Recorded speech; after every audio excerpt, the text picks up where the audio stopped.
Hello and welcome back to Reality Check. I'm Ross Coulthart, and today we have a fun guest. She's a good friend of mine, Dr. Beatrice Villarroel. She's a Swedish-based astronomer with a master's degree in physics and a doctorate in astronomy.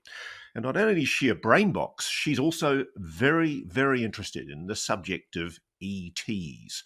And she's spent a lot of time leading two projects: the VASCO project, which is the Vanishing and Appearing Sources During a Century of Observations project, and the newly started ExoProbe, which is slowly setting up a network of telescopes to search for ET objects, locate them in 3D, and characterize them.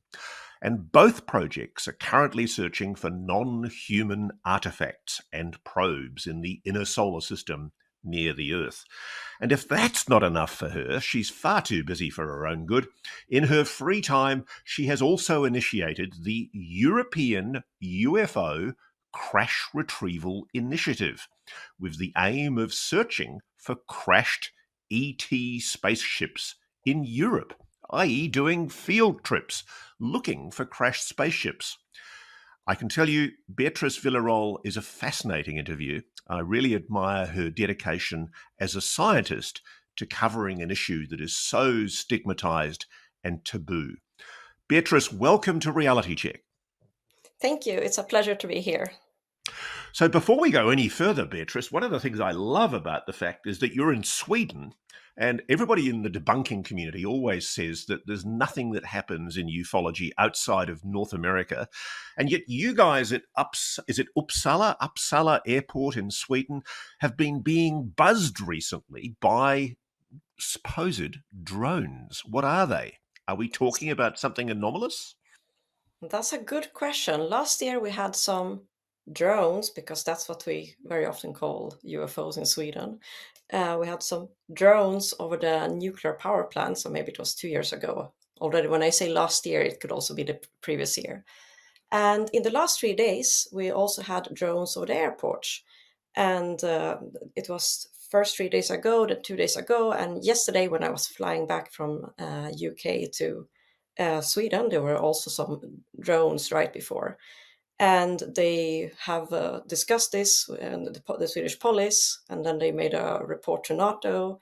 And now they have come out and said that there is no evidence that there were any drone sightings at all. So what to make of all of that, we don't know. So this is a very similar situation to what we've been seeing over many Air Force bases in the United States.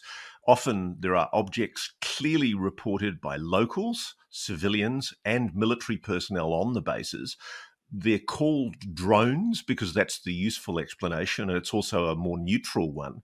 But is the suspicion that there was something anomalous happening over Uppsala Airport? Well, I think those in the UFO community are, of course, wondering if these are UFOs rather than any drones. So It's, tell me, Beatrice, are you a believer? Have you seen anything anomalous yourself in your career? I never seen a UFO. I just hope to see one. Yesterday, when I was flying back from UK, I was hoping to see a UFO in the window. Of course, we were flying through the clouds. I saw nothing, and it was dark outside and light inside, so it was impossible to see anything. You're like me. I mean, my friends who have seen UFOs, they tell me that whatever they are, the non-human intelligences are doing this to keep me skeptical. So maybe it's the same with you. Maybe you're more effective as a scientist by being kept skeptical. So let's talk about your projects. The VASCO project. Can you explain it to me, please? So, the Vanishing and Appearing Sources During a Century of Observation project, it started with a search for vanishing stars in 2016. So we started with the idea of that one could look for some objects that, let's say, some star that is there in old images, and then one day they vanish, because we hope to see some kind of super advanced civilization that just would go and kill off a star, or turn it into a black hole or something like that. We never found those things, but we found something super interesting that was different, and that we found like some images where you can see multiple objects that look like star appearing and vanishing within half an hour. Now, that was something we didn't expect to see, and um, that was something also that we are still working with, because when you work with the VASCO project, the main thing is that we use plates from the early 1950s when there were no satellites in the sky. This is like um, it's like, imagine you have a sky that is completely clean from all human contamination, no space debris, because today you have like millions of pieces that are uh, blinking pieces of space debris, and you have so much of garbage outside the Earth. While if you go back to these early images, it was clean. So the very first human object in space was the Russian Sputnik satellite. That was 1957, am 57. I right? Yes. So before that, there wouldn't have been any artificial human objects in space, correct? Exactly, unless there were some black programs that they will not tell us about. And what have you found? Obviously, the slides that you're talking about, these are glass plate slides. What observatory slides were you using? So we were using glass, or like digitized glass plates. So they have actually digitized all these images, or not all, many of them, from the Palomar Observatory, which is in California. So it's So a that's on the west coast of the United States. exactly. And so we have used those, and we compare them to Pan-STARRS, which is from 2013 and 2015, these 10 years ago. And we compared the images of the sky, and we looked for, while we were looking for vanishing stars, suddenly one day, and this actually, for as a fun thing, this happened exactly the same week as the pandemic started in Europe, that I found this image of 9 stars that were there on the 12th of April 1950, and that were not there again and couldn't be seen there half an hour earlier either. Oh, so, And so that's some so very some of strange these stuff. slides so some of these slides were taken within half an hour of each other. That's the Yeah, really useful thing. You can actually show a period of time where a bright object or objects were in the sky, somewhere in space above our planet, visible to a telescope, and then half an hour later they weren't there. it looks like that. And we want to know whether this is a real observation. Because one thing that people tell us is like, oh, but maybe these are just some kind of plate defects. But when you think about plate defects, I mean, a defect, it's something random, that kind of a random um, thing that happens on the plate, that maybe in one case you will see something that looks like a star. But what we do is that we actually measure the brightness profiles of these objects, and we compare them to the real stars in the field. And what you see on the 9 stars, these 9 transients, is that their brightness profiles is identical of the real stars in the field of that have the same intensities as these stars. So So they look what completely does like that mean? stars. Why is that relevant? Why is it I think these are relevant? no plate defects. That's what I think. So a plate defect would have a different brightness profile. It'd presumably I be a lot brighter, think would it? random shapes, and maybe different brightness profiles, be like either much, let's say, wobblier, or I mean, plate defects also kind of strings and streaks, and anything is a random thing. I So wouldn't you expect it to look identical to stars. So that's why I think these are real observations. so you call these transients. So they're essentially transients because they're objects that are appearing on a slide in one exposure, but they're not there in another. Exactly. And if you would, let's say, if you would think that what you're seeing is some kind of asteroid, then the weird thing is that, let's say, if you would have an asteroid that moves so fast that it's there in one image and not the other, it wouldn't leave a point source that looks like a star. It would leave a streak as it moves. And the same with meteors. So these were stationary objects. They're not moving. Whatever we see looks like indeed stationary objects that are far away from us. Okay. So obviously what you and I are really interested in is technosignatures, the possibility that these might be craft or maybe some kind of Dyson sphere, something that's emblematic of a technologically advanced civilization, maybe a spacecraft hovering in space somewhere, possibly in orbit. How do you delineate between that extreme possibility of a non-human intelligence and other natural explanations? What are the natural explanations that, as an astronomer, you have to take into account to consider our possible explanations? So we have taken all kind of natural explanations into account and looked at it, and there's no natural explanation that can give you 9 objects that appear and vanish within half an hour. So that's why the plate defect was the only thing we could come up with as a potential, like a potential explanation. Except for that, I don't think it is that because of the reasons I already explained. So one thing that, let's say, if we would see this today with the same instrumentation, let's say we use Palomar today and we take the glass plates, then you would be able to see this all the time because you have satellites and you have space debris, and you'll have flat metallic surfaces that will be reflecting the sunlight and give off short glints, sub-second solar reflections that look like transients. So if you see it today, it wouldn't be magical, but again, this is 1950, so it's something, it doesn't add up. And that's why I'm so interested. I want to know, are we seeing artificial objects around the Earth in 1950? We live in one of the most advanced eras in human history. We've never had as many medical breakthroughs assisting our health as we have in this current era. And yet, at this exact same time, there are millions of Americans who are suffering unhealthiness and obesity in what is an epidemic of tragedy caused by bad food. So what's going on? According to a US board-certified physician and expert nutritionist, Dr. Amy Lee, one of the major reasons is 3 harmful foods that are being passed off as health foods all over the country. And wait till you hear this. Because these foods can cause weight gain, clog your digestive tract, deplete your energy, and wreck your skin, they're actually banned in other countries. They're forbidden to be put into foods. Yet shockingly, they're still legal in the United States. And it's time someone shined a light on what they are. Dr. Amy Lee does just that, while explaining how the side effects from these foods are wreaking havoc on the health of millions of Americans. The great news is it's easy to stop and reverse this damage by simply learning which of these foods to avoid and how to spot them. And by doing so, you can experience easier weight loss, smooth digestion, and vibrant energy. To find out these 3 fake health foods, go to 3harmfulfoods.com/Ross. That's the number 3, 3harmfulfoods.com/Ross, or click on the link in the description below.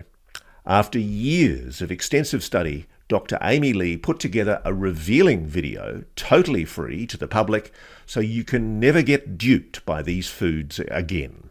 Find out all you need to know by regaining control over your body at 3harmfulfoods.com/Ross. That's numeral 3harmfulfoods.com/Ross. Or just click in the link in the description below.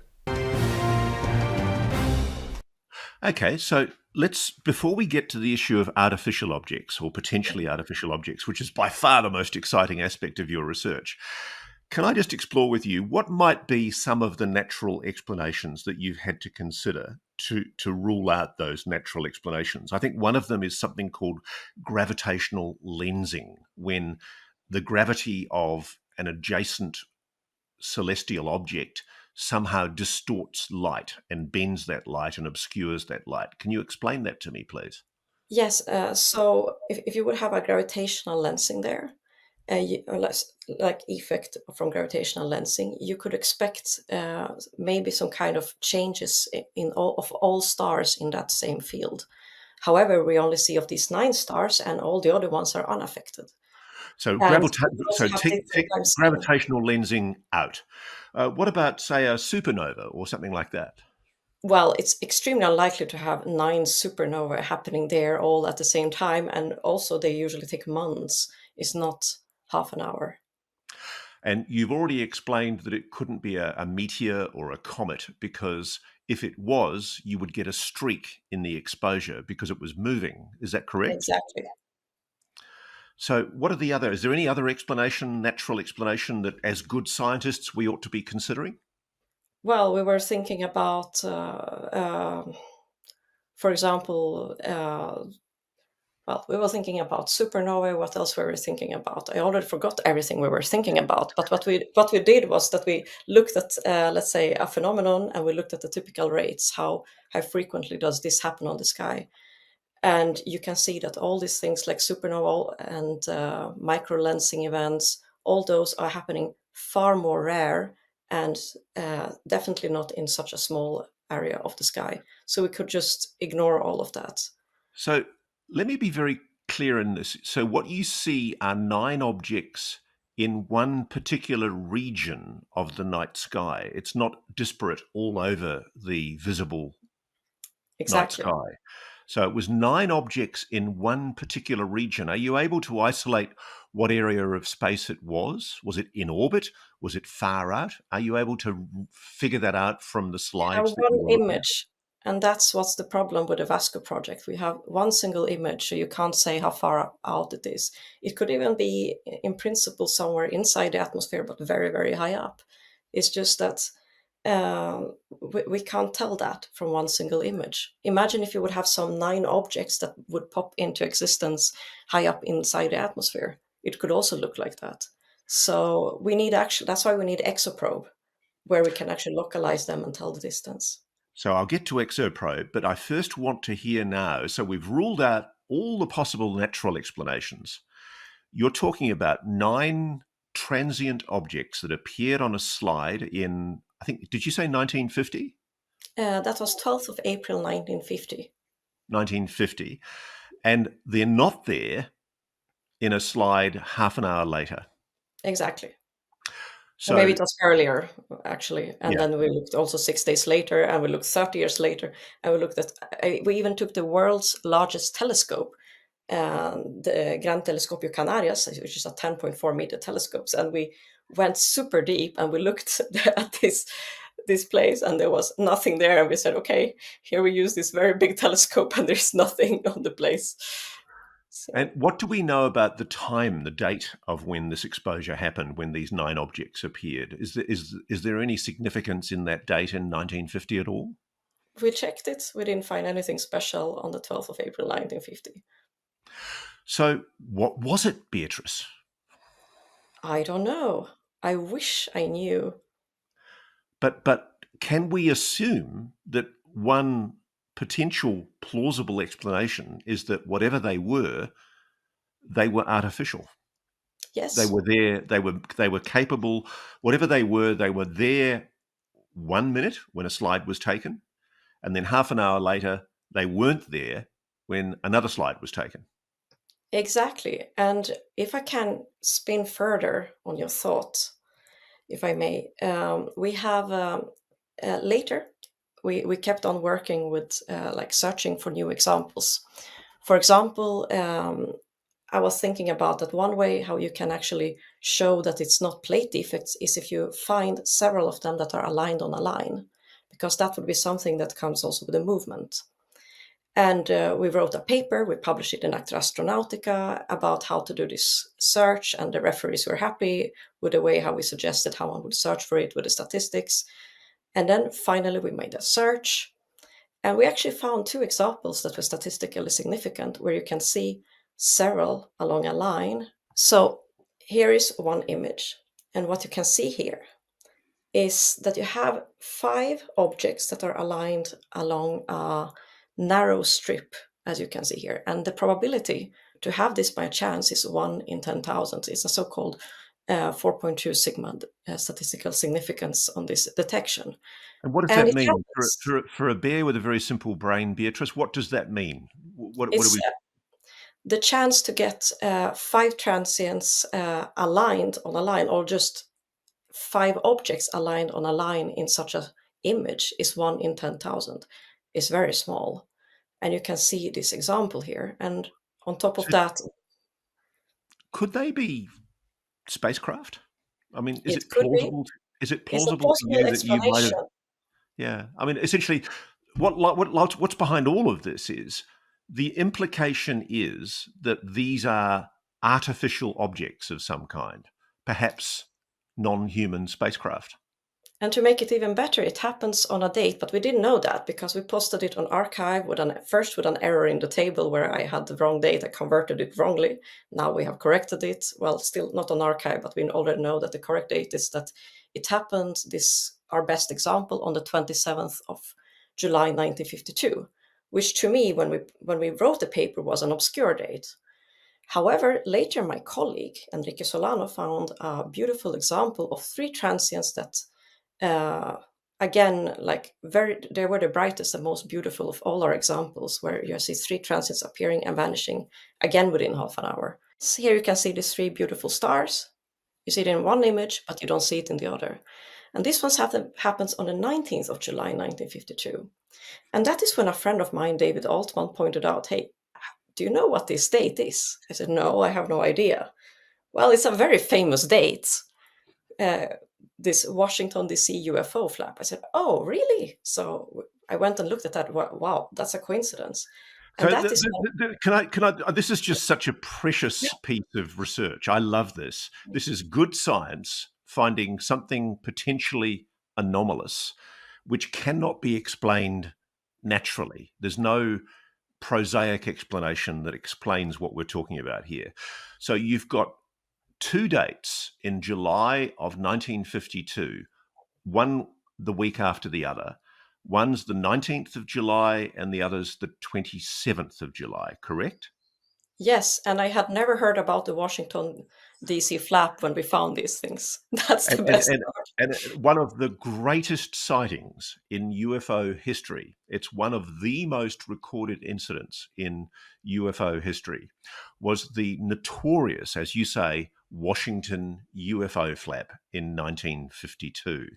And it was when on two consecutive weekends, UFOs, apparent craft, certainly intelligently guided objects of some kind, were detected on multiple radar systems, military and civilian, over Washington. And it's funny because, you know, everybody talks about why don't the aliens come and land on the White House lawn? In this case, they didn't land on the White House lawn, but they flew, allegedly, right across Washington, D.C.'s very highly protected, secure airspace in a formation, in a fleet.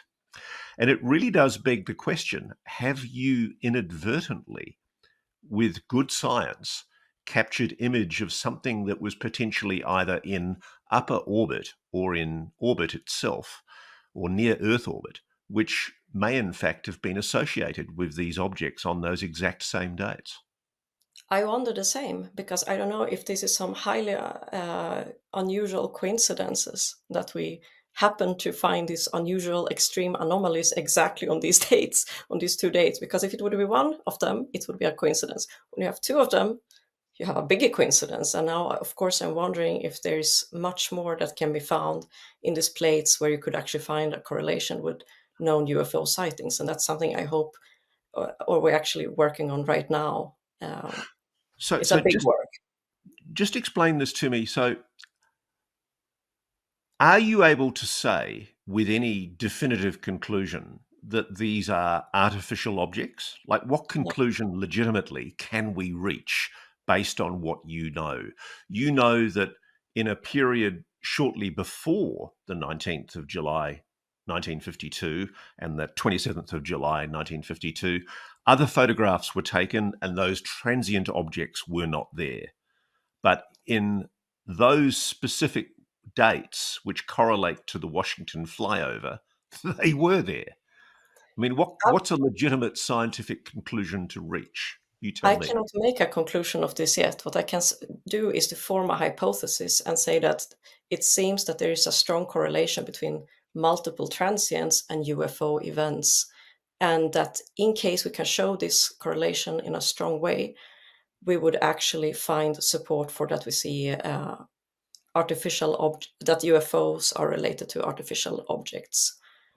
Wow. Um, that I are mean, you non-human. might have If we captured could find, if we would the get it right. implication. The implication of this, though, Beatrice, is that you may very well have captured proof of perhaps some kind of mothership, or perhaps these craft that were flying over Washington in orbit. It's possible. But I would like to find better proof to convince myself Now, that. are the images that you're talking about, were they also from the Palomar Observatory in California? And what's the likelihood that the field of space seen over the western USA might be relevant to what we're talking about, which was over Washington, D.C. in the eastern USA? Well, if they are outside the Earth, then of course, if you have some mothership coming there, maybe you will see something even from Palomar. But if it's, of course, maybe it's more likely that you're going to see it better if you are at Harvard Observatory. That is much closer, and that's where you had the largest photographic plate collection in the world. Okay, so that's my next question. I mean, Harvard's just down the road in Boston. Is there any plates that you can look at from that period to try to cross reference and perhaps even triangulate what it was that was seen from Palomar? So 2 days ago, I got an email from Harvard's emailing list that the Dash project now are back on feet, and that's a project that has worked a lot with digitizing a lot of Harvard plates that have been there. So Harvard have been taking plates for 150 years. They have more than 500,000 plates. They had a little bit of a special story, but this plate collection is extraordinary. The telescopes are smaller and don't go as deep as the Palomar observatories, but they have so much that you can build light curves from. Now, there's a bit of a story, isn't there, while we're talking about Harvard? There's a bit of a story about Harvard because one of the chief astronomers at Harvard for many years was a guy called Donald Menzel. What can you tell me about what you've discovered happened at Harvard? There's a little bit There are some details that really make me wonder. To start with, about Donald Menzel, he was very famous as a UFO debunker, maybe the most famous UFO debunker of his He was times. a scathing, let's be cruel about it. He was a scathing debunker, a person who really put the boot into anybody who suggested that there was any truth at all to the idea that UFOs might be non-human intelligences. He ran a tough, vociferous campaign for many, many years. And it turns out he did, in fact, have very close associations with the intelligence and defense community in the US. That only came out after his death. And even more fun, he was the person that was in contact with General Samford when they arranged this big press conference on the 29th of July 1952 for the Washington, D.C. flap. And he explained, these are just weather disturbances. The radar operators were incompetent. And so he was in close connection with the US Air Force. And now the interesting thing is that 2 or 3 months later, he becomes director of Harvard. And as a first thing he does when he becomes director of Harvard is that he goes and destroys 1/3 of the plate collection. He asks his secretary to get rid of the plates, and some other plates he just throws into a basement when the astronomers are complaining. So there's a famous American astronomer called Dorrit Hofflight that tells about this entire situation with the photographic plates when Donald Menzel comes in as director. And she became persona non grata because she really didn't get along with Dr. Menzel. And she writes about it in a chapter in her autobiography. So I really recommend everyone who are interested to read that. And even more interesting, he not only destroys 1/3 of the plates, he also destroys some of the logbooks. And for 15 years, from 1953 to 1967, he stops the survey. So the Harvard Astronomical Survey doesn't anymore scour the sky. So you have So, 15 years, it's called the Menzel gap when it didn't scour the sky. Beatrice, okay, let's be fair about this. Why would a scientist, a person dedicated to the study of astronomy, why would they want to destroy 1/3 of what I presume was a scientifically priceless collection of images going back many, many years? What's the rationale for that? I wonder the same. Some people will say he was a theoretical physicist. Maybe it has something to do with storage, but for me, it's a completely insane thing. that someone would take all this work, that there's so many hundreds of people that dedicated themselves to do these plates, and would just destroy them. There was not even any reason to do it because they were so high quality. Has So Harvard provided any explanation for why Dr. Menzel did what he did? I haven't heard anything from them. But they themselves on their website talk about the Menzel gap when it comes to stopping the survey, which is two different episodes. It's not the plate destruction, but they refer to the Menzel gap on their webpage when he just stopped the survey. I mean, let's be honest about it. It's quite sinister. I mean, you have a person who was involved in personally debunking the Washington flyover incidents and trying to explain them away as anomalous weather events, which was manifestly untrue. And he's involved in essentially destroying evidence that might have allowed further corroboration of that incident. So it's even like some of the things that I'm learning now. I'm writing a new paper. Is that there was a exciting project called Moonwatch that started in '57 at the same time as they were as the first satellite was launched. And so it was Menzel's ex-PhD student, and also I think it was his best friend, if I understand that from Stanton Friedman's works.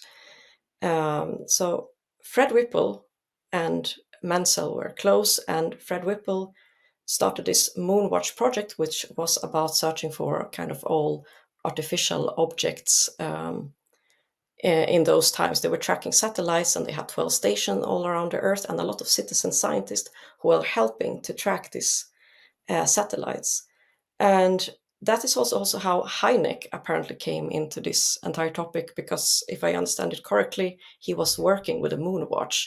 So I think Harvard in '50s must have been amazingly interesting, like for astronomers to be at. So, do we know what slides were destroyed? Do we know for sure if the 1952 slides that might have been taken by the Harvard Observatory in that period that you're talking about in July 1952, were they destroyed by I the have order no of? idea. I have no idea. I simply don't know what was destroyed, what wasn't destroyed, and what was the reason behind. I find it very weird, this sum of coincidences that lead up to this destruction, and add to it that Menzel also had his famous reputation in the UFO community. So, I mean, he's a perfect arc villain. Yeah. I like So we really don't know. So we really don't know at the moment. Are there any, let me ask you this way, are there any slides that you know of held by Harvard University's astronomy section which might allow you to look at that area of night sky in that period of July 1957? I have no idea, but what I would like to do is, of course, to look at this Dash catalog now, since it's up again, this database, and investigate if there's some material that can be helpful. So it And might be that they, I mean, we just don't know yet because they haven't done the digitization. I think they are finalizing the digitization now, and there have been a lot of up and downs with the web page. It has been off, and then it has been on, off and on, and now it should be up again. And I'm very happy that they have completed this project, because I think that collection is maybe one of the most what's called most valuable data collections in astronomy. But let's be blunt about this, Beatrice. At the heart of this, there is clearly the suspicion that one of the most prominent UFO debunkers of the era misused his position as the head astronomer at Harvard to destroy potential evidence of non human intelligence. It's a possible explanation. Wow, that's very serious.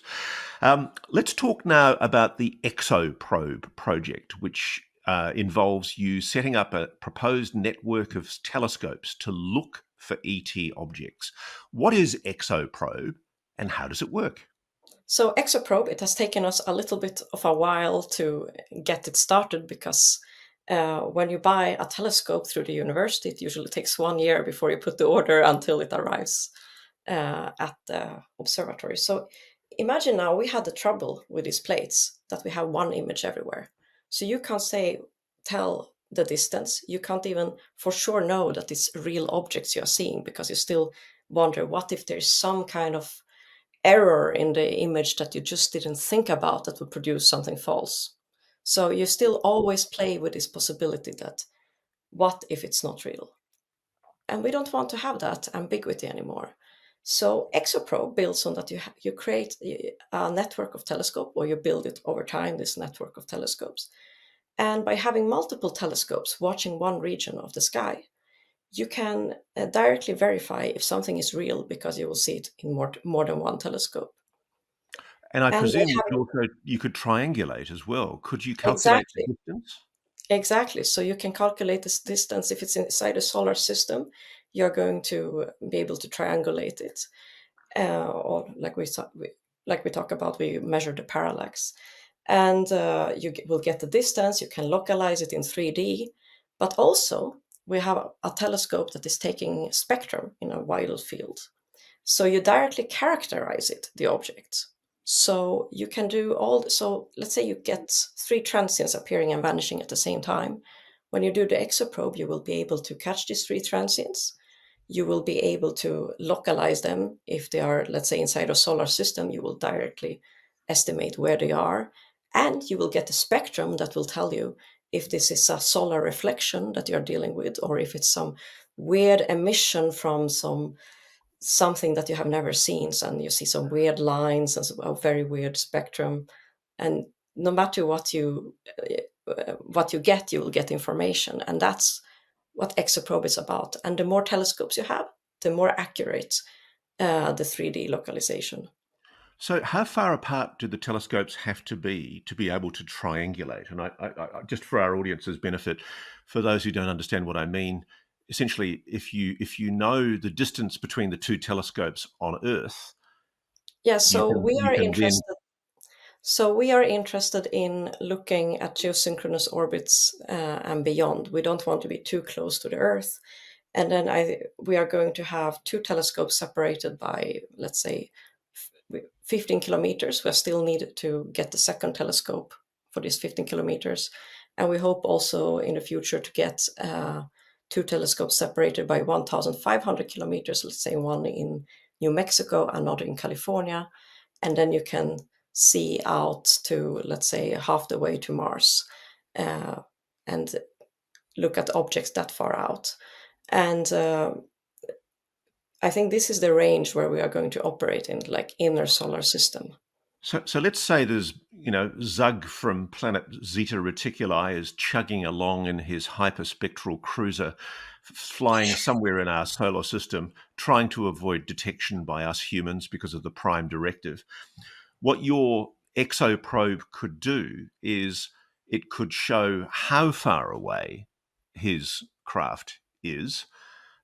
Could you show anything about the size of the craft? Could you calculate the size of the object? We could, but we would need more than one detection, and we would need to establish a pattern more or less of this object, how it's blinking, and then we could estimate the size.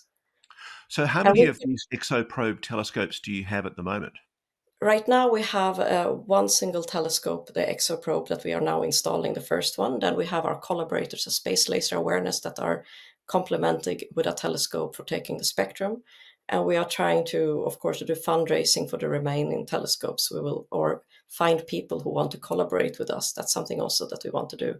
Maybe someone who is in the New Mexico, California area and has a telescope, plane wave, wants to provide a third telescope and a fourth so that we can really um, triangulate in good ways. So, Beatrice, potentially you are in a position where, with either the VASCO or the ExoProbe, you could uncover evidence of a potential non human intelligence, perhaps even in orbit. Yes, I hope that we might, and I hope that we will. How would you ever be able to definitively confirm? I mean, obviously, you can show a transient with the VASCO, and you can calculate, obviously, the size of an object and the distance of an object with the ExoProbe. What would be the way of corroborating that it is, in fact, something non human, that it's an artificial object? Well, let's say let's say we know all the artificial objects that are far out from the satellite orbits. We know which objects humans have sent. And imagine you now find an object that is unlisted and it's far away. It's, let's say, it's somewhere halfway to Mars, and nobody knows what it is, but you know it's artificial, and you can guess that from the spectrum. And then you say, okay, this is unlisted, nobody's admitting to it, this looks very interesting, let's try to communicate with it. You can try to communicate, but then you could also actually make a space mission to go and fetch that object and pick it up if you find something really interesting. Or maybe you see some fantastically weird spectrum and weird emission, some weird plasma, who knows what else. Now, the third feather in your cap, Beatrice, is you've also been involved in creating the European UFO Crash Retrieval Initiative, which, if anybody's interested, it's a website called www.ecr-initiative.org. Tell me about that. So that's an idea that we started with in actually around the 16th of December last year. It's just a hobby thing. It's on a very, let's say, it's a thing we do a bit in our free time. And we have created a database. VASCO is hosting the database, where we encourage everyone in Europe to submit what they know about crashed UFOs, and we really mean non-human objects. We don't want to get any missiles or something like that. It's interesting. We have a number of people have submitted the sightings. Then there are some. We also have an Australian sighting, but we know that Australia is part of Eurovision nowadays, and so we have been looking at them. We had one suggestion that was really good that we later backtracked from. We were thinking of doing a field trip to somewhere in Europe where there was a alleged crash UFO, but then we actually bailed out because of several circumstances. We thought that maybe we'll wait for something new. Now, But if you, I can yeah. imagine you're treading on toes here because I'm aware of allegations of Five Eyes countries, i.e., UK, USA, Australia, New Zealand, Canada, being involved in collaboration with European countries in what are alleged retrievals of non human craft. But I can imagine that's all very, very top secret. Aren't you treading on toes here by soliciting public information into your group for information on crash retrievals? Well, we only are asking for information about flying saucers that have crashed, and according to the authorities, there are no aliens here on Earth, so they shouldn't be bothered. We are not doing anything that is bothering anyone. So if they are right about that, then all is fine. And it's a little bit interesting that when I've been talking about this at three different occasions, we were hacked within 2 days, the webpage. So I don't know. You think the intelligence services are taking a closer interest than they care to admit in what you're doing? I guess we will discover after the interview.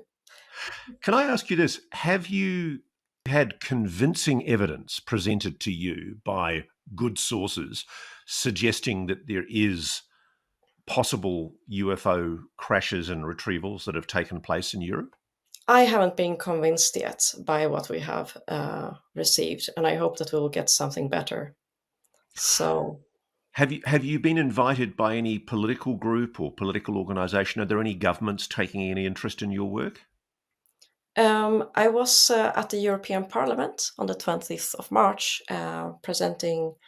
There was a small meeting at the European Parliament organized by Francisco Guerreiro where I talked about science and UFOs. I also presented some of these from the Washington flap. I thought that this has to be known. And Francisco Guerreiro is a Portuguese member of the European Parliament. I think he's soon to leave the Parliament. He's not renewing his tenure there, but he's taken a very close interest in the phenomenon and the possibility that there have been cover-ups, governments involved in retrievals of non-human craft that have been kept secret from the public. What was the reception you received inside the Parliament? Was it just Mr. Guerrero, or did you get other members of Parliament taking an interest? um, I didn't what's called talk too much to people afterwards. So I kind of I think people were very positive inside the room.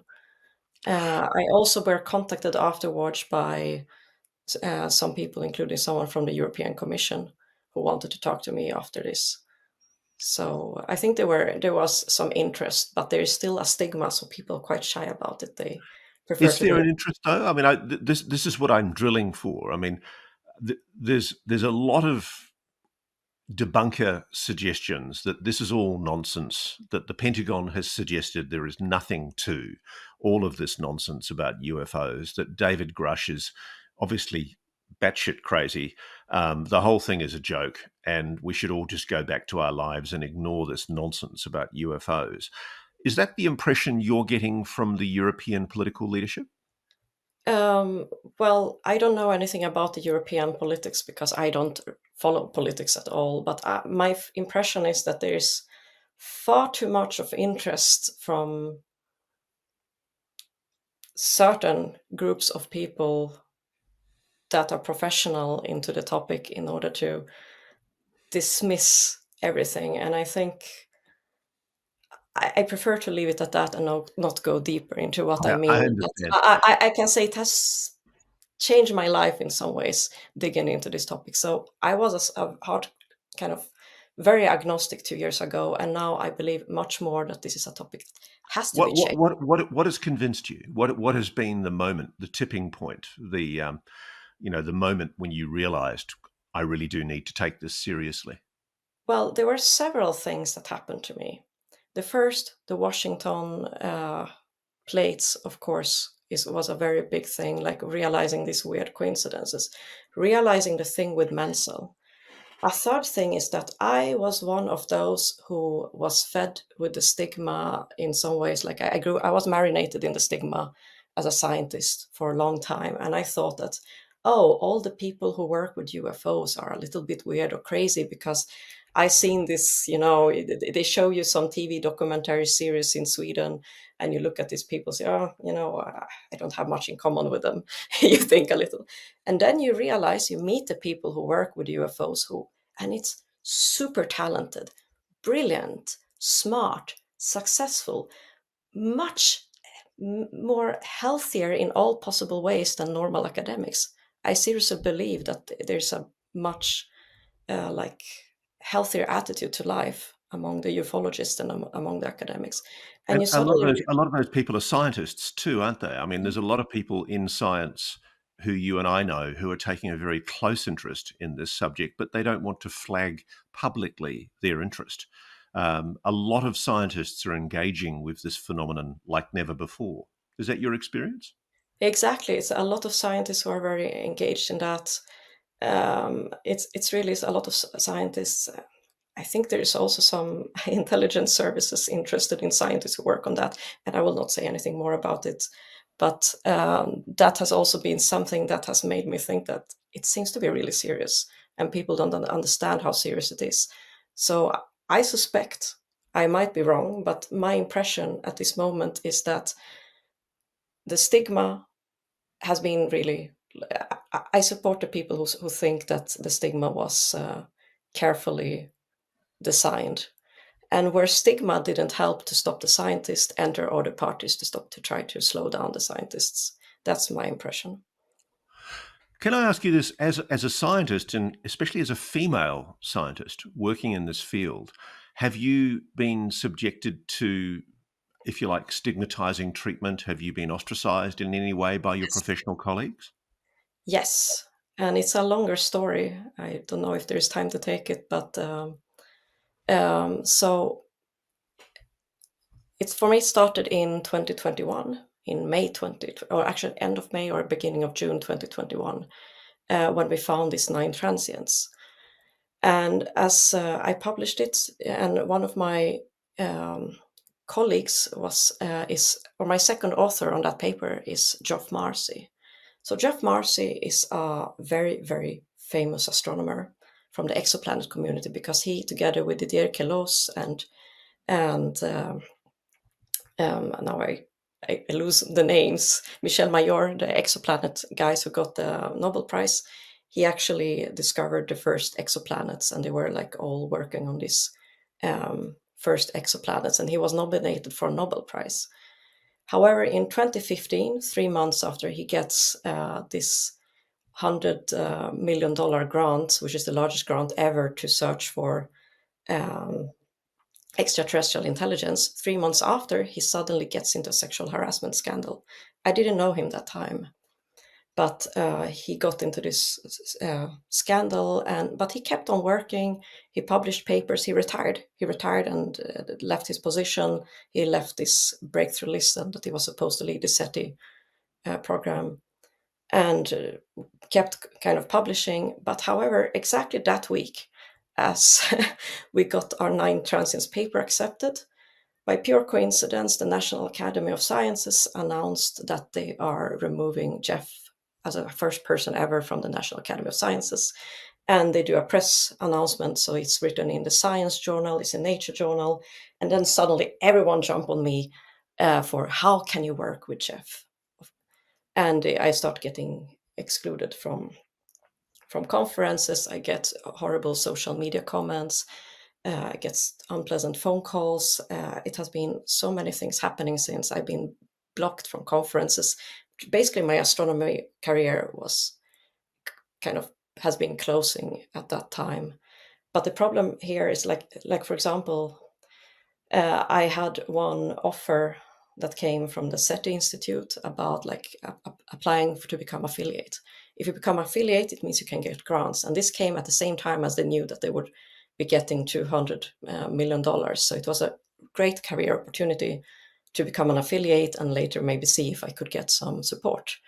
But then they asked me or told me that if I wanted to become an affiliate, I had to drop Jeff Marcy from all papers and from collaborations. And I just couldn't do that. It just wasn't the right thing to do. This is my collaborator. And for me, I'm really a human rights believer. For me, human rights is something so important. I believe in the right for a due process. Jeff Marcy never had a due process. He was never in court. And I believe in the right for redemption. Even if someone did something bad 20 years ago, they shouldn't be hunted forever. And these two things, and the right to be treated with dignity. And since I'm a human rights activist in that way, I just couldn't accept this offer from the SETI Institute. And since then, of course, I get rejected from conferences, and it's astronomy professors doing that. And I keep resisting what they want me to do, and I will keep working with Jeff as long as we enjoy the collaboration. Do you believe that you are being ostracized because of your stand on searching for extraterrestrial intelligence, in part? I think both things enter here. And it's also possible that some academics who are working, who are emotional about that I work with Jeff, also are being useful to some other parties who don't want people to work with UFOs. I don't know. I think it's such a mess there. I know you recently prepared a paper for an international conference on astrobiology and the future of life, and I was sorry to hear it was rejected. And the really puzzling aspect about it was that you'd written an abstract about your ExoProbe and VASCO projects where you're searching for alien artifacts near Earth. And that was sent to a conference, I think it was in Houston, which is essentially looking at the issue of techno signatures, i.e., ET signatures. Were you rejected? Is that correct that you were knocked back for a paper with that conference? Yes, but a miracle happened. 1 hour ago, I received a new email where they changed their mind and they're inviting me now. Oh, fantastic. That's I'm great very news. happy about it. So they are inviting me for a poster, and I will accept it. And I'm very grateful for that there was a change in the decision. Oh, So that's it shows that wonderful things news. can be. It shows that things can be changed and things can be improved. And I'm happy that they made that decision at the organizing committee. Thank you. Well, ultimately, what you're all about, as far as I can see, Beatrice, is good, solid science. And there shouldn't be areas of science, should there, where we fear to tread because of stigma and taboo. Do you agree? I completely agree. I don't. I strongly believe in academic freedom, and I believe in the freedom of the thought. If someone tells me that something is forbidden, and I mean, if you look at the SETI thing, I mean, where it's okay to look for signatures far, far away, but it's not okay to look inside the solar system. I mean, that's a ridiculous thing. It's so limited by human imagination that, yeah, I don't see a reason for stigma. But really, at the heart of this, you have a suspicion, don't you, that one of the reasons that you were ostracized by some in astronomy is because you've been looking perhaps a little bit close to home. Yes, I think I wonder if this story would have happened if we would have never found these nine transients and just kept on searching for vanishing stars and publishing something completely different, zero results. I It really wonder if all these things that would have happened. It really does make me wonder, though, Beatrice, whether there's other cases that we could look for. I mean, it's quite exciting. The idea that there might be in the archives of astronomical observatories all around the world evidence that it can be digitized and then matched with today's imagery to see those evidences of transients, objects that were in our night sky that are no longer there. It really does beg the question if all along there's been evidence sitting right under our noses that might corroborate things that we're only now in the process of beginning to understand. It's a very exciting area of science. I think it's fascinating that you're doing it. I think so too. And what I suspect is that many times there is evidence there right under the nose, but people, scientists, maybe when they see something unexpected, in many ways they react with, "Oh, it has to be wrong," because this. I mean, I get if you get marinated in the stigma, your instinct is to reject anything that is anomalous. And And you're looking, I understand, for funding for your ExoProbe project. You need help getting the funding to do the ExoProbe research. Is that correct? I have 2 years now of that I'm paid to work on ExoProbe. But yes, in order to be able to triangulate, we would need funding maybe for one or two additional telescopes, or we would need collaborators who would want to step in and join us in these searches that have access to these telescopes. So it's the alternative Well, also. Dr. Beatrice Villarol, I think everybody watching this would think that the work that you're doing is commendable, and you've shown great scientific rigor in doing the work that you're doing. So, congratulations on the work that you've done to date, and we wish you the very best for your future projects. Thank you. And thank you very much for joining Reality Check.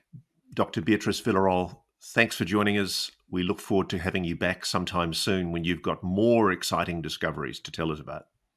I look forward a lot to. Thank you a lot for inviting me. It was a pleasure to talk. Hello and welcome back to Reality Check. Now, this week we have a very interesting guest with some very interesting new information about what's really been going on behind the scenes in Congress on the issue of UAPs. I have two words to say to you, viewers: Immaculate Constellation. So, Michael Shellenberger is a professor, author, and journalist who's been very outspoken on issues such as free speech, censorship, homelessness, and the environment. Most recently, he's been warning of the dangers of the encroaching threat of censorship by governments, media companies, and NGOs. But it was Michael's sources on the subject of UAPs, UFOs, that first caught our attention in September last year, when he published a story revealing 30 whistleblowers working for the federal government or government contractors had come forward to give evidence or protected disclosures to the Office of the Intelligence Community Inspector General, or the DoD's Inspector General, the Defence Inspector General, or to Congress. And in that article, he disclosed how testimony included both first and second-hand accounts of crash retrievals of UAP craft, reverse engineering programs by the US, the Russians, and the Chinese government, and the testing of materials obtained from retrieved craft, active and ongoing government disinformation operations, kinetic military action with UAPs, contact and collaboration with non-human intelligences, and the successful reverse engineering of a triangle-shaped craft with unconventional propulsion. Now, it was Michael who had interviews with some of those anonymous whistleblowers back in September 23, and his story was full of truth bombs. How Stephanie O'Sullivan, for example, a former Associate Deputy Director of the CIA and Principal Deputy Director of National Intelligence in the Office of the Director of National Intelligence, is aware of a UAP crash retrieval program and reverse engineering program. And Michael's sources said she'd denied its existence to Senator Marco Rubio in a private meeting. Well, he's back. Michael, welcome to Reality Check, and I'm honoured to have you on, sir. Let's talk about this great article you've got this week, which is Pentagon is illegally hiding secret UFO programs from Congress, sources allege. Tell me more, sir. Hey, great to be with you, Ross. Yeah, this is an incredible story. So, a new whistleblower has come forward with a written report that this person has shared with some members of Congress and with me. And the report is quite extraordinary. It says that there is an unacknowledged special access program called Immaculate Constellation, which is the parent program, is the language used for exactly what you said: UAP, crash retrieval, reverse engineering, and apparently a very large database of high quality photographs, videos, infrared videos, apparently much more sophisticated documentation of many more UAP encounters than have been released. And so, without the article is really about the allegation that this program exists and that it has been withheld from Congress illegally. I think it's important for viewers to understand that the first article of the United States Constitution requires congressional oversight of all of the activities of the executive branch of the United States government. So, whether or not you think there are extraterrestrials or non-human intelligence or anything, even if you think that all of this is just some sort of advanced craft, the allegation here by a new whistleblower, verified by other sources in a position to know, is that the Defense Department has withheld, kept secret this information from Congress, which is a violation of the Constitution and illegal. So I think that what we're looking at here is really a story about the abuse of power, including in potential disinformation from the Pentagon, just as much as it is this other question of what exactly are people seeing in UAPs.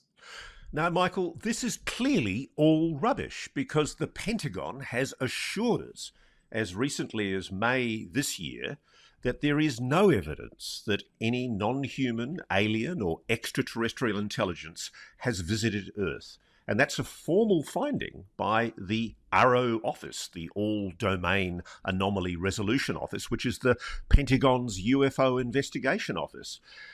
It assessed that the, quote, inaccurate claim that the US government is reverse engineering extraterrestrial technology and is hiding it from Congress is in large part the result of circular reporting from a group of individuals who believe this to be the case, despite the lack of any evidence. So where's your evidence? Yeah, and I think it's important for listeners to know that the all anomaly, the all domain anomaly resolution It's a office. stupid name. Let's just be honest about it, Michael. It's a stupid bloody name. This was created by Congress, particularly Senators Gillibrand and Senator Rubio, to get to the bottom of the phenomenon and find out what the Defense Department knows. They put out that report, which you quoted from. That is a very thin report. I mean, anybody who is familiar with the case studies on UAP sightings over the last, particularly since World War II, but over time, knows that that is a very thin report. It's a dismissive report. It doesn't seriously deal with many cases. I think that there is the potential for a significant amount of circular reporting. As a journalist, you're always worried about that. This new whistleblower is not part of that circular reporting. I am confident of that. They also, this person did not know the other individuals who verified the name of this program. So I do believe this, and I have checked the credentials of this whistleblower. They are who they say they are, and so it is not part of that. It does not fit the theory of social contagion. I think No, the other thing. Sorry, go ahead. no, so I just wanted to double check. Let's talk first about what you can tell me about the credentials of your whistleblower without compromising any of your sources. So clearly, you have somebody in Congress who has briefed you on the contents of this whistleblower report, and they've told you who this whistleblower is. Have you been able to speak to that whistleblower yourself? Yes, I am in direct contact with the whistleblower. I have verified, I've interviewed the person several times. I have verified their credentials and who they are, either in government or as a government contractor. I'm not going to say which, just to keep the universe of potential positions large, as I'm also not revealing their gender or anything else about them to protect them. I think you know, and your viewers may know, witnesses and whistleblowers on this topic, like other topics, but on this topic, they're very scared and their fear is very palpable. I don't think that they're faking it or that they're lying about their fear. I'm also comfortable saying that this person discovered this material accidentally. This was not something that they had expected to encounter. They encountered a large body of information that they describe as a database of this information that's available to others in the intelligence community, in the defense community. So there are, other. We've heard about that. These databases must exist, but the allegation here is that there is a significant body of evidence that has not been made available to Congress in violation of the Constitution, a significant body of evidence that was not included in that Arrow report to the public and to Congress. And so that's a serious allegation in and of itself. So I think before we get to what is the phenomenon, and that's a very important conversation, this is in some ways, this is a process story. It's an abuse of power story, and it's pointing to the inadequacy of whistleblower protections at large in the US government. That's also something verified to me by people in Congress, either as members or as staffers, who say that they understand why whistleblowers don't feel comfortable because they don't have the protections they need in order to come forward. So I think the burden is on Congress to protect these brave individuals who are understandably scared to go public because they have had their security clearances, their professions, and in some cases, according to some people, their lives threatened.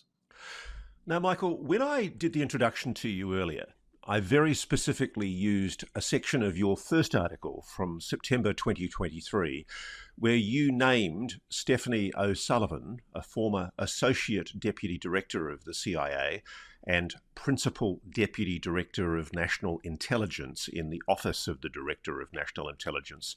And you stated that she was aware of a UAP crash retrieval and reverse engineering program, but that she had denied its existence to Senator Marco Rubio. Now, Which is illegal.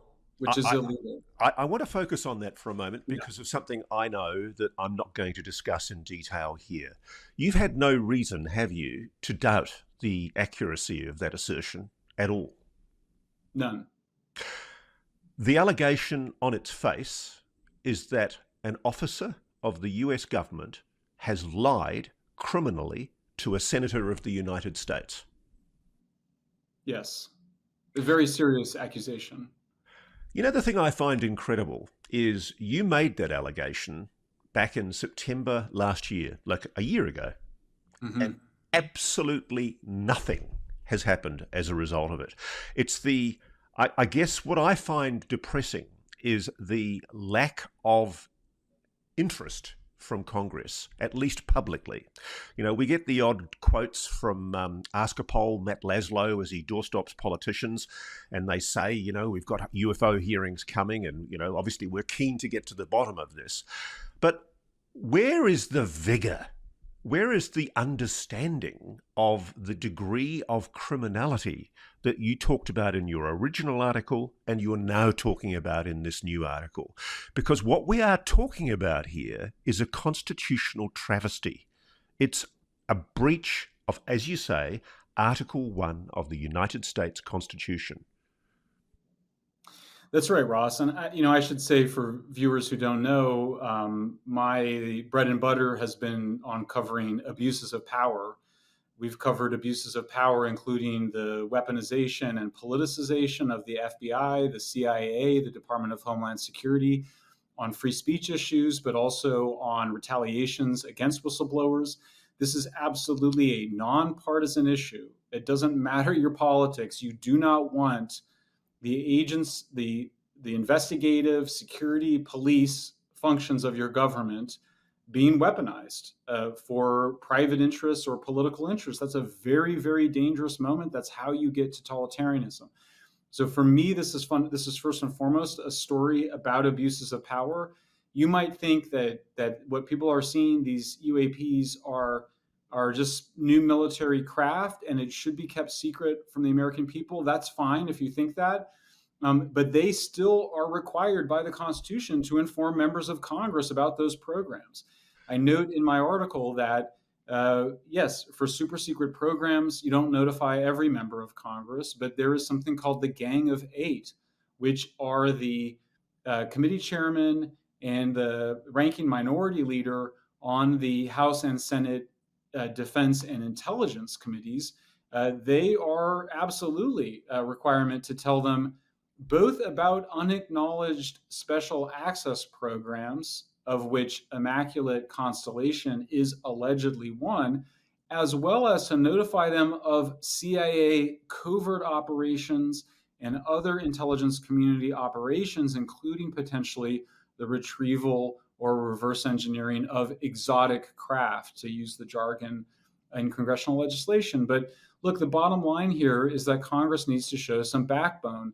The Inspector General of the intelligence community said that whistleblower David Grush's testimony was both urgent and credible in July of 2022. Well, it's over over 2 years ago.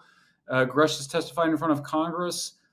What's happening? I think that ultimately it's up to journalists like you and me and these brave whistleblowers to and the public to demand that Congress act and do its job and demand transparency and accountability by an intelligence community that on various issues, not just UAPs, is out of control, as outside of congressional supervision. So your understanding from your source is that Immaculate Constellation is the code name for this unacknowledged special access program, the USAP. Now, let's get into the nerdy talk about what security classifications mean. There's special access programs, which are secrets that are protected, top secret, SCI clearance secrets. Then you've got unacknowledged special access programs, and then you have another category of waived unacknowledged special access programs, WUSAPs. And in the case of WUSAPs, there is, I understand, a very clear exemption for good reasons, for national security reasons, to protect highly classified programs. These WUSAPs are only briefed, I think, orally to members of the Gang of Eight.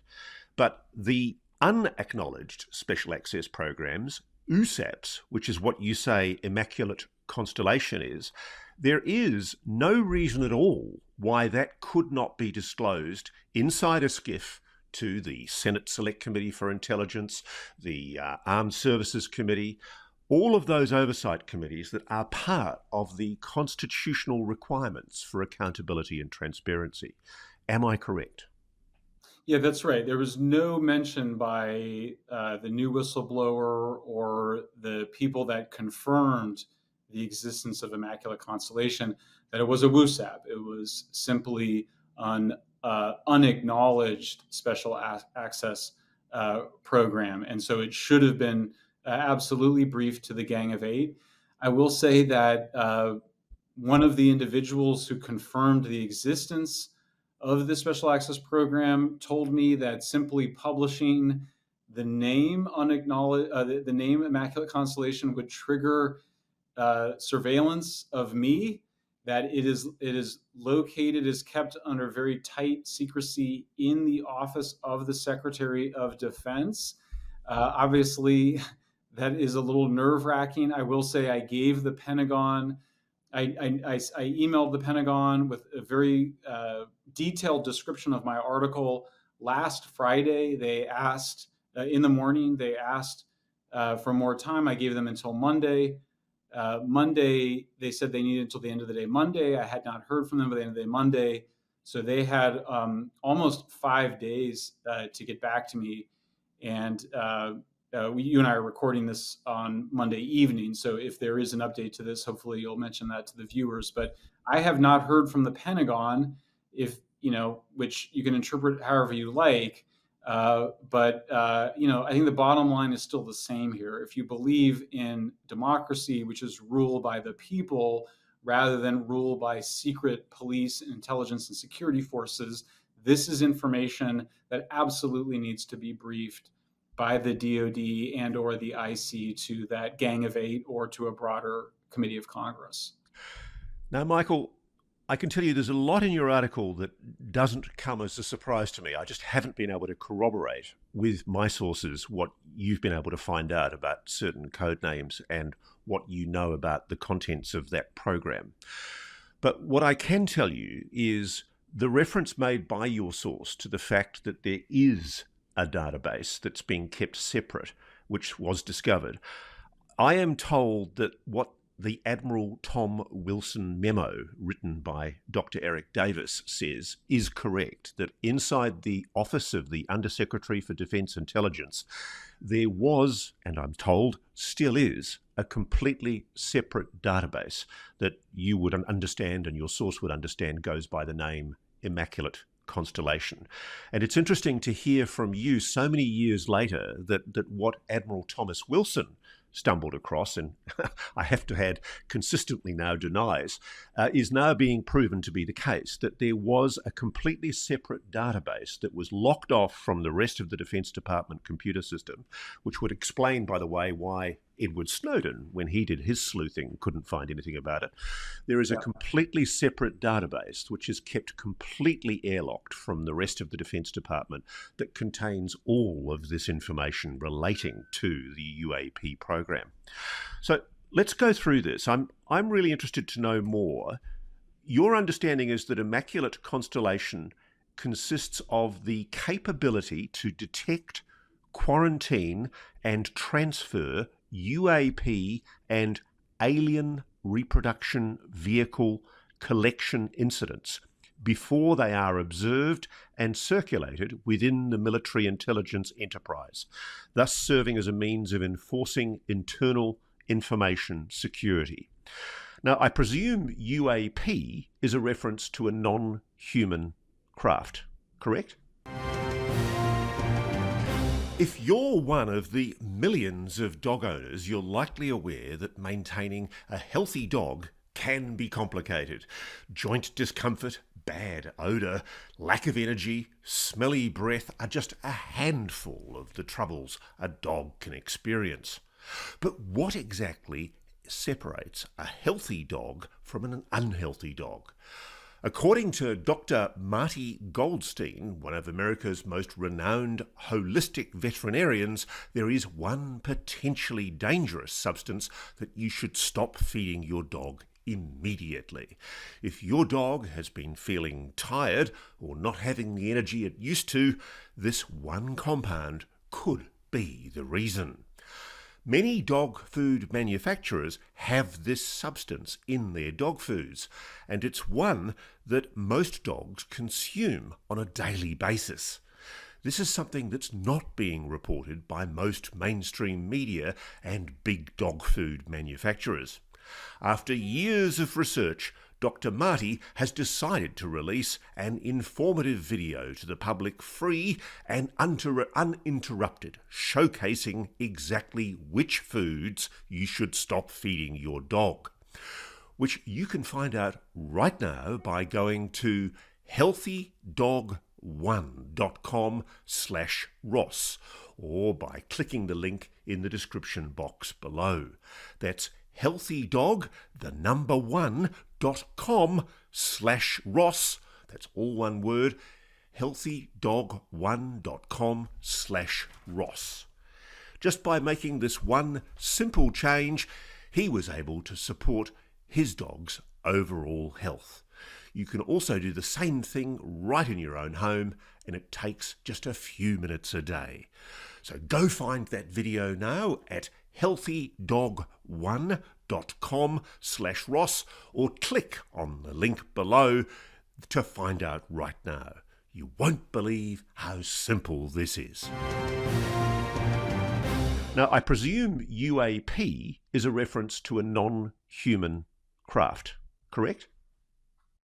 Well, I don't know, honestly, and I mean, I laugh a little bit because you always have a lot of information when you're writing an article and you're trying to figure out what to keep in and keep out, and I did keep that information in there because that was the information that the whistleblower has in their report. Alien reproduction vehicle. I don't think I'm not sure I'd used that term before. It's obviously going to raise a lot of eyebrows, and I should stress that I'm not saying I know that they exist or that I'm endorsing any other part of the things that have been said about that. But indeed, that is what this person has put in their report to members of Congress, notifying them about this database, which also, Ross, I wanted to mention because earlier I mentioned that there's a significant amount of visual data. However, the whistleblower in their report says that they also includes human intelligence. And so you're also looking at reports. There's one spectacular incident described in the report. I mean, there's several in the report. One of them is of an F-22 being surrounded by UAPs shaped like orbs and effectively escorted. Escorted makes it sound like nice, but sort of forcibly moved out of its mission area by these UAPs. So a real direct engagement by UAPs. I don't know, and the whistleblower is not saying what those UAPs are. The person's not saying that they're, non-human or extraterrestrial. Obviously, if they're Chinese or Russian or Iranian or something, that's a technology that is not out there and should be very alarming for straight defense reasons. But yeah, then the introduction of this term alien reproduction vehicle is effectively a reference to craft that are using not using typical propulsion and using something that is more akin to what people call anti-gravity. So that's the interesting thing. There's two nomenclatures that we need to define in what your whistleblower's told you goes into his report. There's UAP, and that's grey. We just don't know at this moment. But alien reproduction vehicle, I can tell you, is very, very clearly a reference to a vehicle that has been constructed from non-human technology that is being operated presumably by either private aerospace or the United States government. Yeah, that's right. And it's the language is very important because if you read what Arrow wrote, there is potentially room within that report for them to be able to, they say we haven't found any evidence of vehicles from extraterrestrials or from other planets. But they do seem to leave open the door potentially to this different category of craft. And so that is one potential is that, for me, as a fairly newcomer to this issue, I was not familiar at all with this discourse, but basically there is this idea, and it is in the whistleblower report, that the United States government is in possession of craft that it has itself made based on UAPs that it has captured, and apparently using anti-gravity as the means for propulsion. Now, you mentioned, Michael, that there's a significant volume of intelligence reports in this database that the whistleblower describes, documenting first-hand encounter Yes. with UAPs or UFOs by defence personnel, and that this exists within databases accessible to the intelligence community. There's high-quality imagery, IMINT, and measurement and signature intelligence, MASINT, of UAPs. And the sources of this intelligence are a blend of directed and incidental collection capabilities positioned in low Earth orbit, the upper atmosphere, as well as military and civilian aviation altitudes and maritime environments. I've got to ask, Michael, did your source show you any of this imagery? No, I did not see any of them. I would have loved to, but I think it's fair to say this person felt that that would be just a severe risk. I mean, that's the kind of thing that this person felt could, and they could end up in prison essentially if they had attempted to capture any of that imagery. I did also, though, want to say, Ross, because I didn't mention it earlier and we haven't talked about it. It's important to point out that, and you just sort of said it, these are images and other data collected by sensors that are operated by the U.S. military and by the intelligence community and potentially others. But this is not just photos and videos shot by civilians or even commercial airline pilots with their cell phones or even sophisticated cameras. This is shot by U.S. government. Much of this material is captured by U.S. government personnel. And so the language that they use in the report is that there's a clear chain of custody on this evidence. And so, in other words, for people that pay attention to the popular discussion of UAPs, there's a lot of videos out there, and often we don't know who shot them or where they came from, or it's not a clear chain of custody. That's the gold standard as any investigators. You want to know exactly who shot it, who's had custody of it. That's the whole chain of custody, so that if anybody wants to do further investigations, you can go interview the crew. So, of course, one of the most famous examples is the famous Tic Tac sighting, where you have 4 Navy pilots who are all incredibly credible Navy pilots who tell the exact same story about what happened when they encountered this UAP.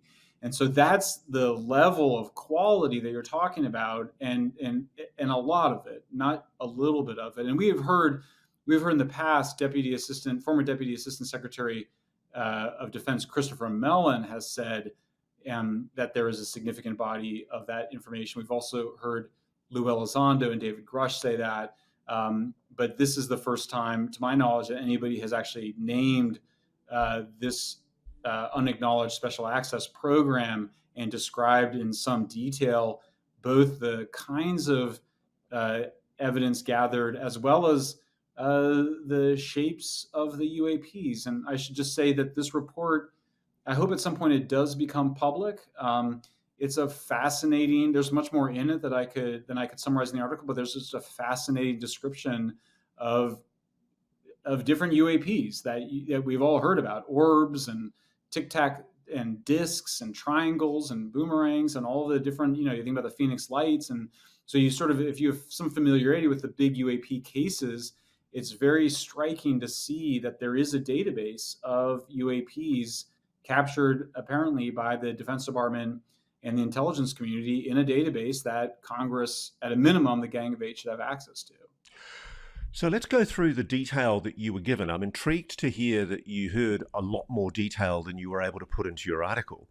But as I understand it, the report that has been given to Congress by the whistleblower describes in detail various UAPs and how from 1991 to 2022, the most common UAP shapes reported in this data set were spheres, orbs, discs, saucers, ovals, tic-tacs, triangles, boomerang arrowheads, and irregular organic shapes.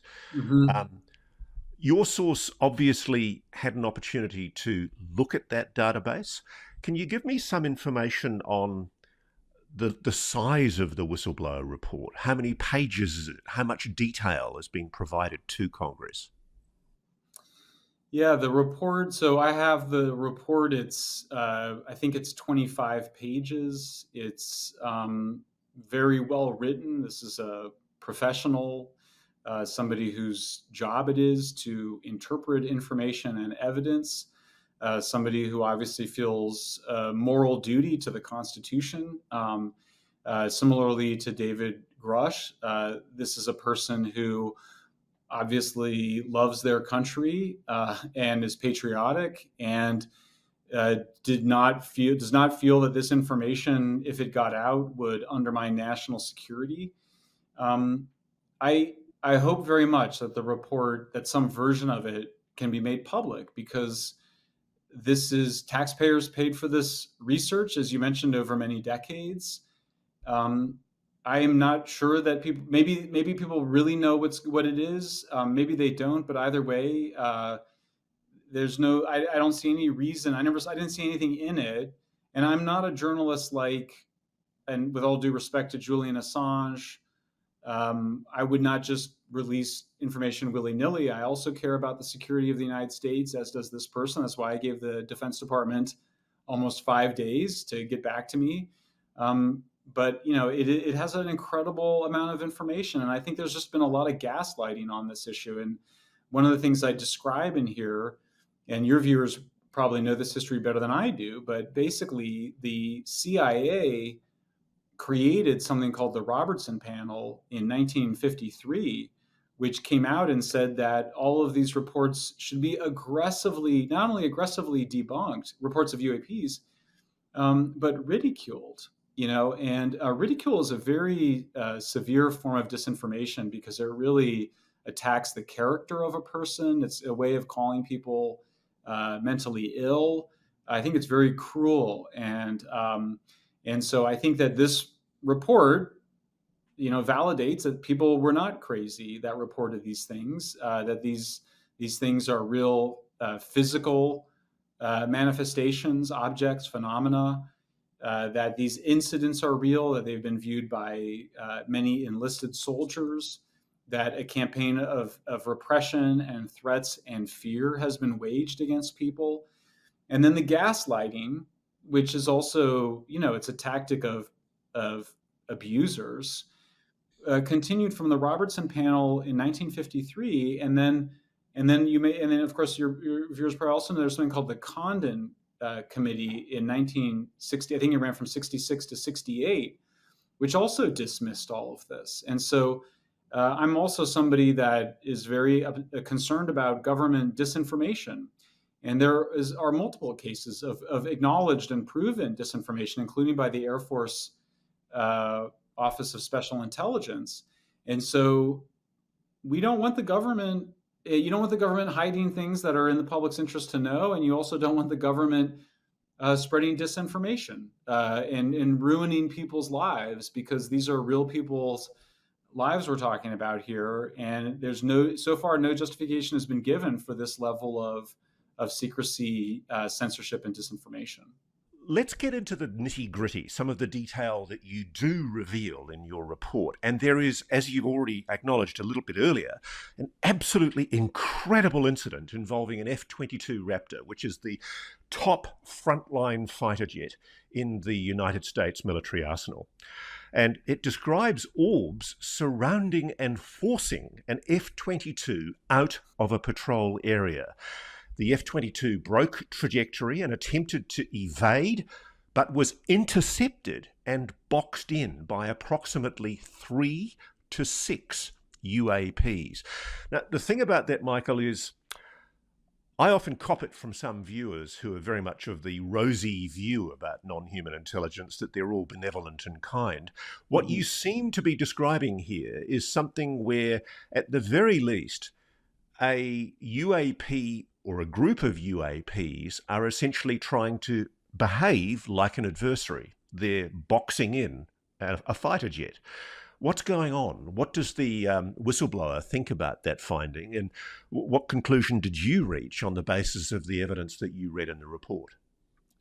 Yeah, I mean, the first thing, so again, I want to stress, I'm new to this. I have, beginner mind on this issue. I mean, I'm not by any means an expert on it.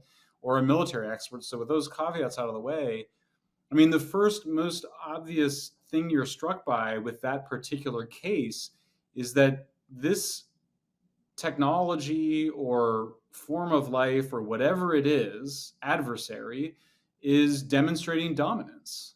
I mean, just the most simple basic thing is that there's somebody in if there's an interaction, it can be cooperative or among equals, or it can be hierarchical, and there's dominance by a greater power. And in this case, that those craft or phenomena or whatever are demonstrating dominance, and that does have to do with that TikTok incident that the Navy pilots describe. I mean, I think you could argue that it wasn't not necessarily, we don't know if it's, say, hostile. In other words, nobody was shot down and there's no evidence that anybody was harmed. But dominance is about power and about a demonstration of capabilities. And so clearly, in that case, and there are other cases in that report, which again I hope is made public. These are phenomenon showing dominance. It's not showing, benevolent space brotherhood. It's demonstrating dominance at a very basic physical level. You don't need to do a lot of interpretation to see that that's what's going on. So in the report, you actually describe how one UAP maneuvered very close to the jet, to the starboard of the cockpit, and it established a rigid spatial relationship with the F-22, so that when the jet was rolling and diving and trying to get away from this object, it stayed fixed. That's what I find fascinating. Whatever the technology is behind these objects, what they were able to do was track exactly what the F-22 was doing. It couldn't shake it. Amazing. I mean, I think, anybody that knows some of the history of this, it sounds a lot like Foo Fighters, from World War II, these similar orbs. I mean, orbs are very a common UAP, but not, because I think an important piece of context is that, and I describe in my article, I give a lot of space and explain the conventional explanations of this. How might a UAP debunker, how would they describe this? One of the ideas is that this is sort of a natural phenomenon. This is maybe a new plasma or a kind of ball lightning. Doesn't seem to be that. It would be an extraordinary, because it's moving clearly with the jet. And so does it acknowledge that the jet, I mean, a lot of these pilots in the F-22 have got phased array radar systems, which are incredibly top-of-the-line radar. Is there any acknowledgement, to your knowledge, in the report as to whether any of these objects were picked up on radar? That's a good question. On that specific case, I'm not sure, but I'm glad you mentioned that, because yes, there is a significant discussion of tracking these objects on radar. And so radar is a big part of the evidence base.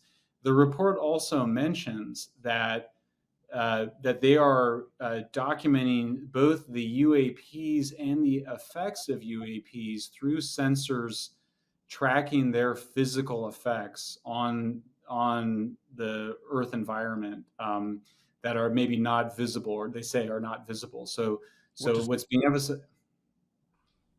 I'm sorry. Go ahead. What does that mean? What do you mean? Their physical effects on the Earth environment?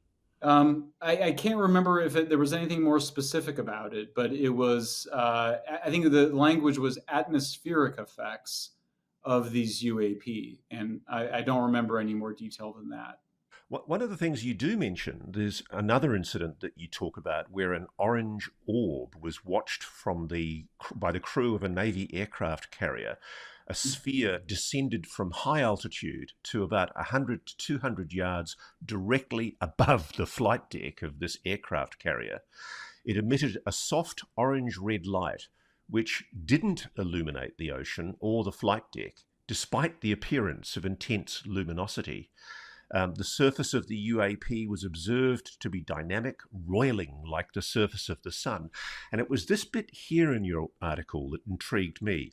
It appears to be acknowledging biological effects on humans, the consciousness psychical engagement by these objects with human observers.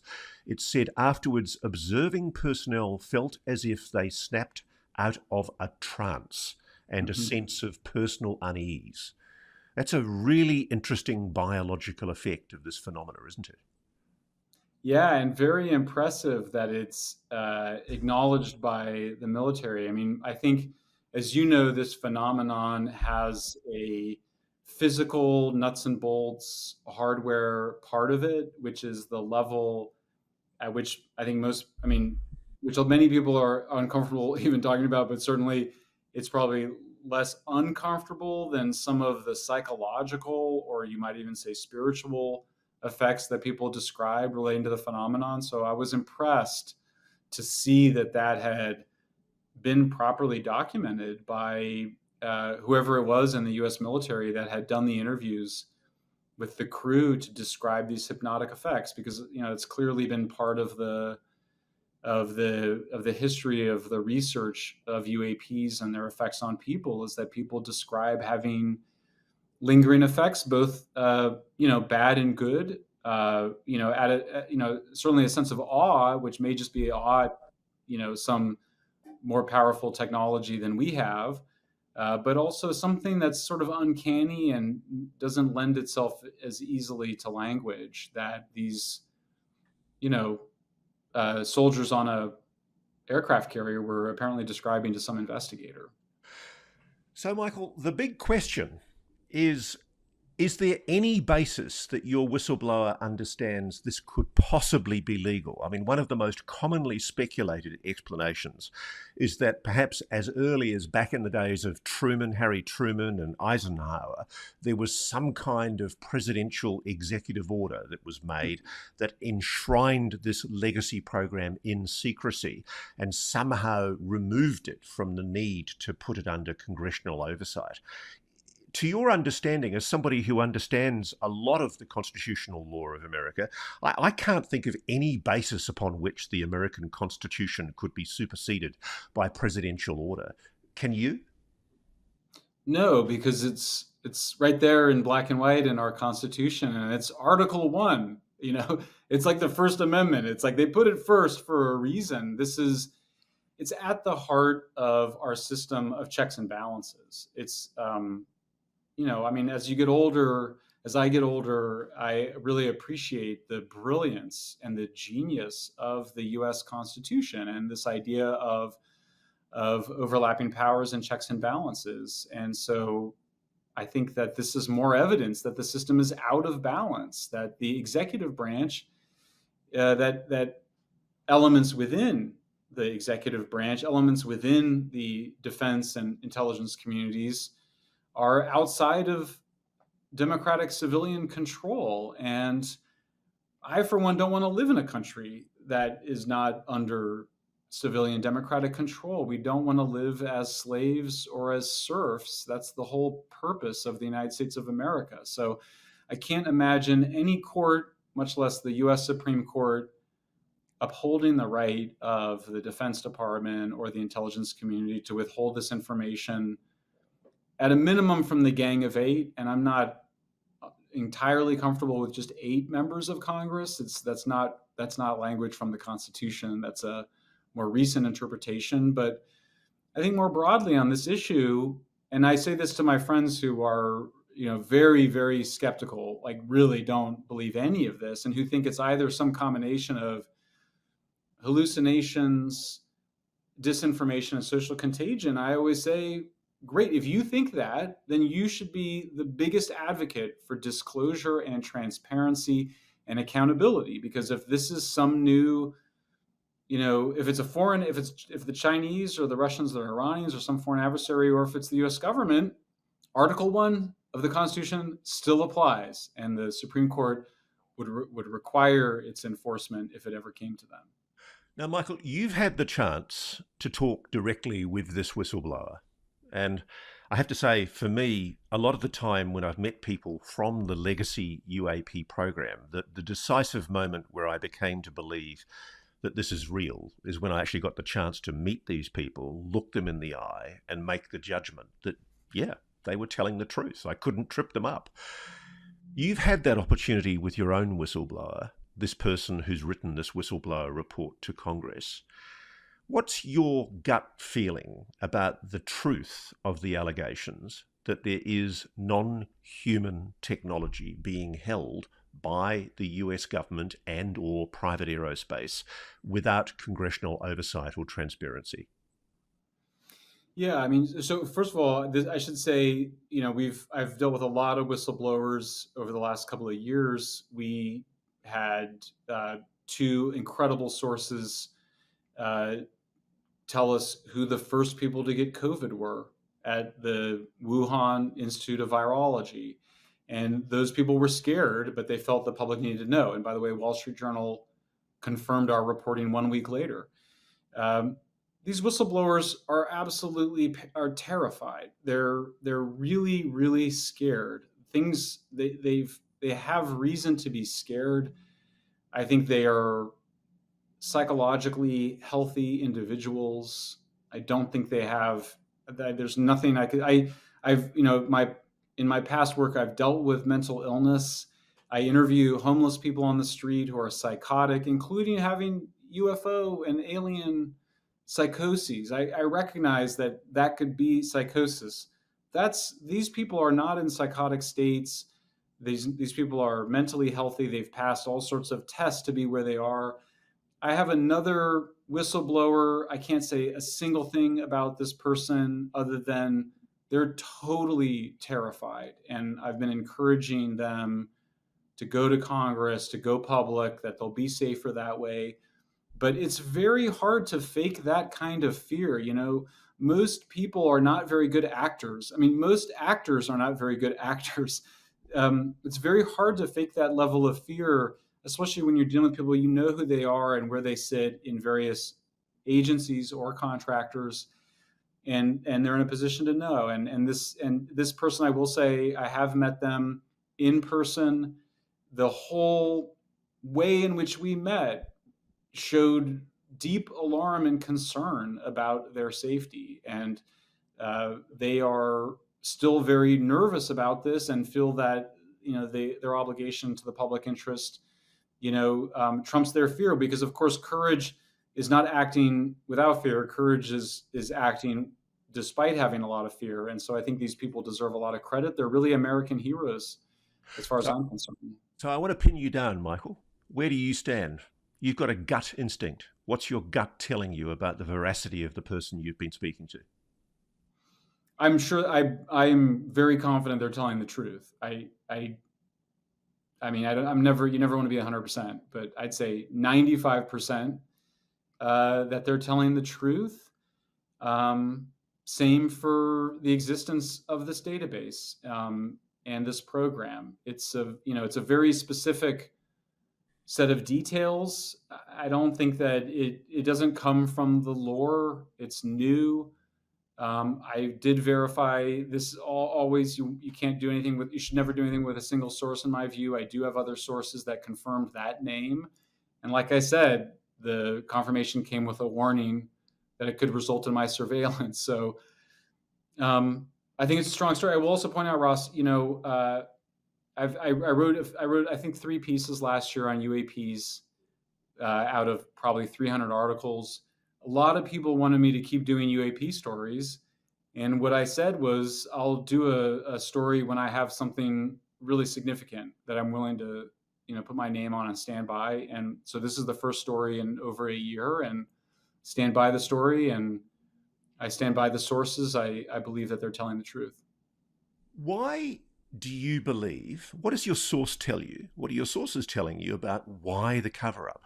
I mean, I lie in bed at night and think, why don't the US government just come out? Why doesn't Joe Biden just walk to a lectern in the White House and say, ladies and gentlemen, people of America, people of the world, we are not alone?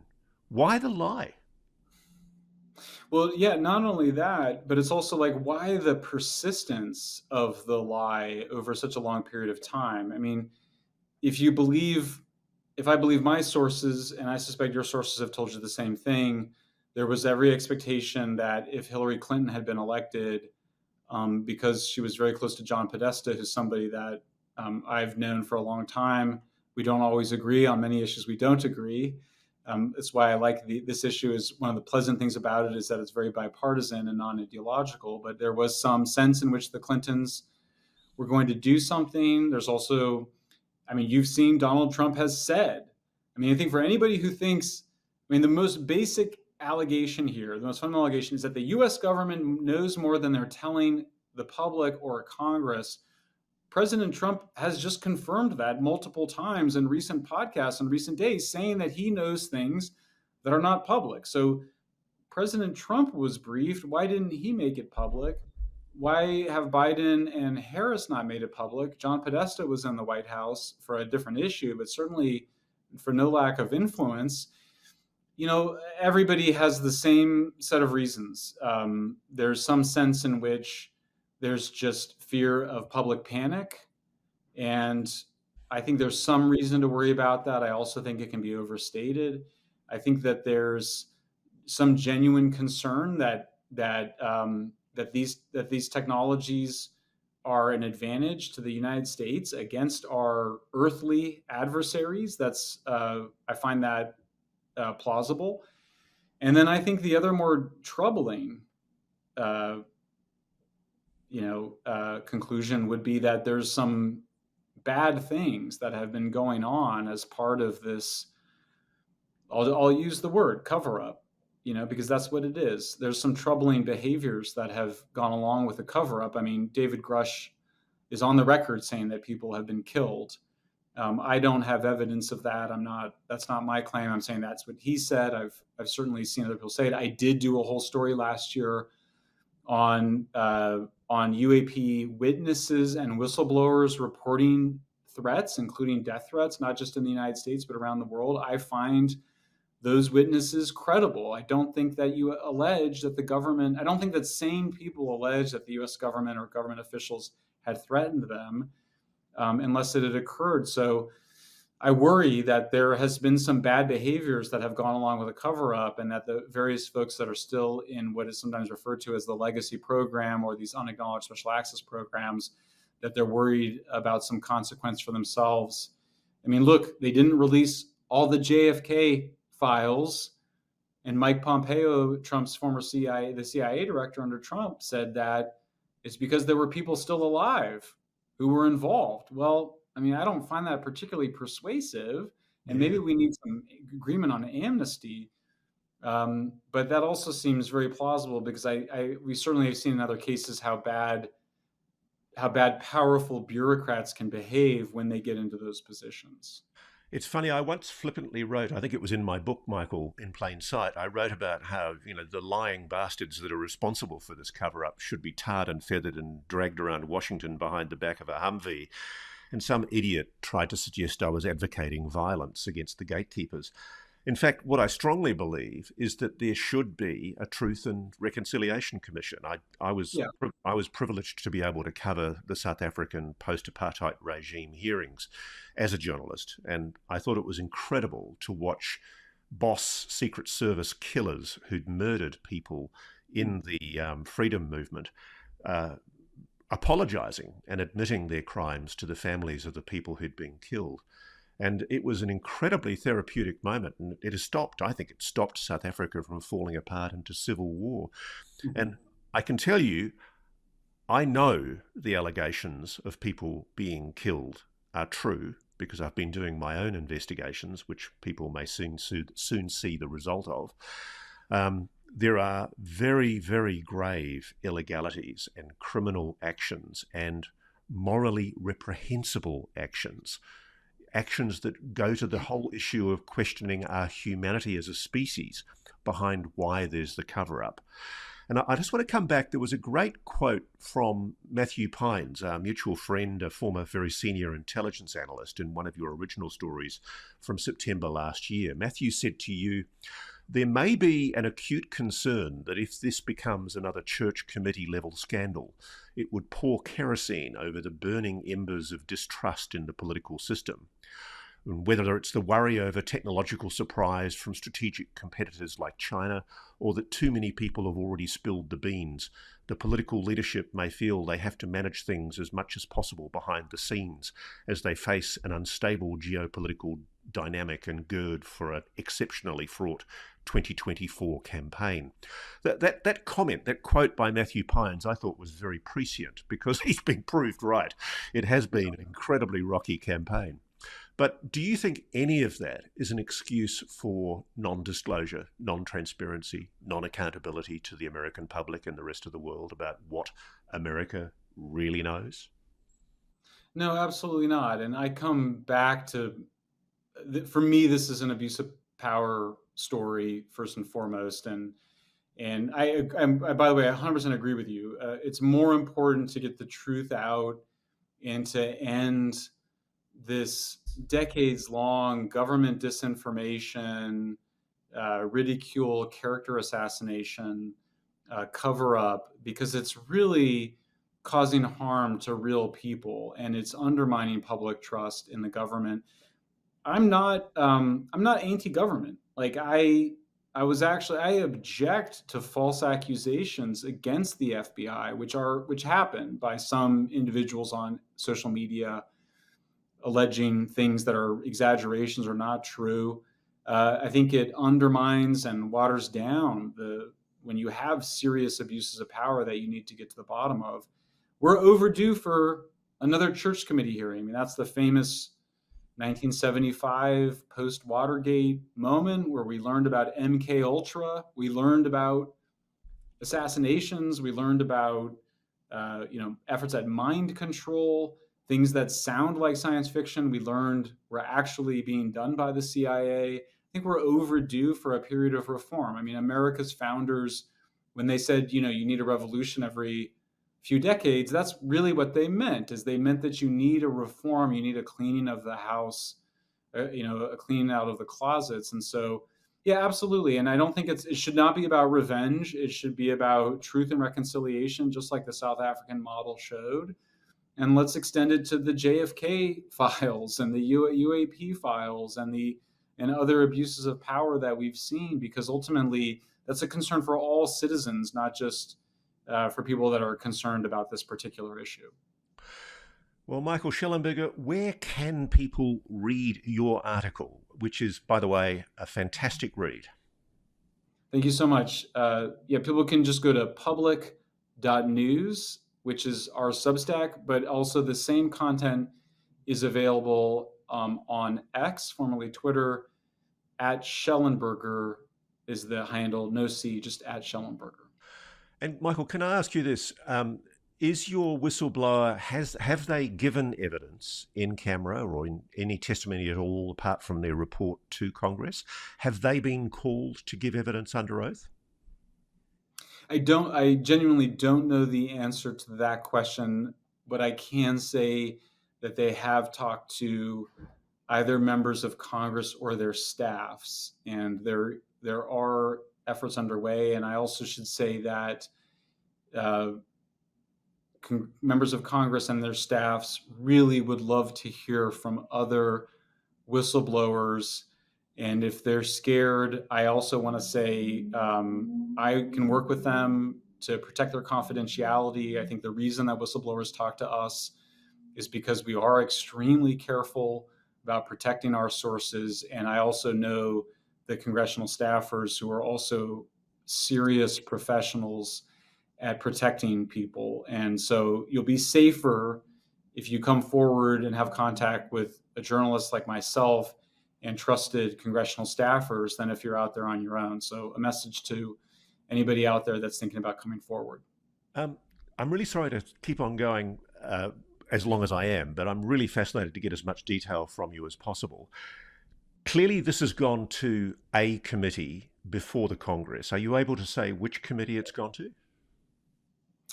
I'm not comfortable saying, but anybody that knows how this stuff works will be able to guess.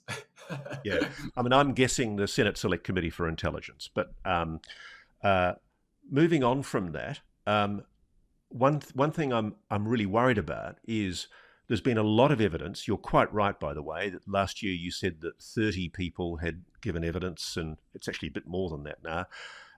But one of the things that's been worrying me is a lot of this evidence has been given in camera before staffers and legal counsel, because one of the methods that politicians use to essentially immune themselves from being too close to sensitive revelations is to send senior staffers who are legal counsel. So my understanding is a lot of the testimony has been given in camera before legal counsel and senior staffers on these committees, like oversight committees like the Intelligence Committee and the Armed Services Committee and the Oversight Committee. Have any politicians, to your knowledge, directly engaged with your whistleblower? And if so, why not? I genuinely don't know the answer to that question, but I did want to say, because we haven't said this before, is that I don't trust Arrow at all. And I would actually actively recommend whistleblowers not talk to Arrow. I don't think that they're trustworthy. I'm sorry to say. I also don't trust the ICIG or the DOD IG anymore. I just don't think that I don't think they're doing their jobs, and we haven't, like, there's what's going on with all these people that have come forward. I think all the action is at the level of Congress and the public, as mediated by journalists and the media. And so if I were a whistleblower and I were scared, that's the two. I would find a journalist. Doesn't have to be me. I'm happy to work with anybody, but a journalist you trust. And I'm also happy to connect people to those congressional staffers. But that's where this has to take place. We have to strengthen protections for whistleblowers. I mean, I appreciate if you're the head of a big bureaucracy, you don't want your disgruntled staff running off to be whistleblowers all the time. On the other hand, if the issue's not a big one, then it's not going to matter for you anyway. But we don't have adequate whistleblower protections. I mean, for me, that's like a whole separate problem and story.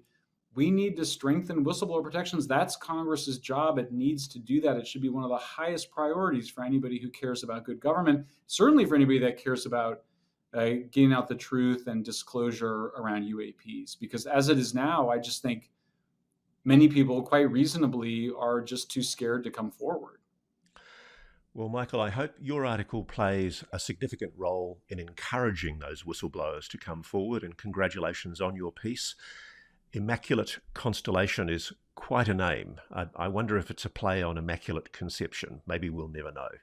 Michael Shellenberger, thank you so much. Thanks, Ross. Great to be with you.